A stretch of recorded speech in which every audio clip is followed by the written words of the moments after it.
সুপ্রভাত বন্ধুরা। তো আজকে অনেকক্ষণই হয়েছে, পুজো হয়ে গেছে, ভিডিওটা করতে পারিনি। যাই হোক, মায়ের আজকে শুক্রবার। তোমরা তো আমার আগের ব্লগে দেখেছো যে প্রত্যেক শুক্রবার আমি মা সন্তোষীমার পুজো করি, গরুকে সেই প্রসাদ দিই। আজকে পুজো হয়ে গেছে অনেকক্ষণ।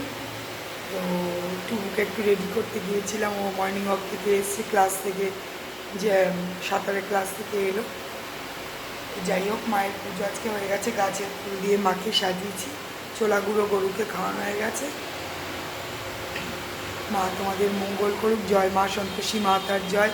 আর বন্ধুরা, তোমরা কারা কারা সন্তোষী মায়ের পুজো করো অবশ্যই জানিও। আর কেউ যদি নাও করে থাকো, মাকে আমার কমেন্টে জয় সন্তোষী মার জয় লিখো, মা তোমাদের মঙ্গল করুক। আজকে বহু বছর হলো মায়ের এই ঘট পাতি আমি শুক্রবার। এমনি কোনো নিয়ম নেই, ছোলা গুড় দিয়ে এমনি মাকে একটু ঘিয়ের প্রদীপ জ্বালিয়ে এই গাছের ঘটের পাতা, আমি বন্ধুরা সবেদা গাছ আছে আমার ছাদে, তোমরা তো দেখেছো। তো সেই সবেদার পাতাকে আম সরাত হিসাবে দিই মায়ের ঘটে। আমি আম সরাত বা কোনো, তখন তো টক ফল মায়ের চলে না, তোমরা জানোই টক কিছু চলে না। আজকে পুরো আমরা ঘি ভাত খাই। তো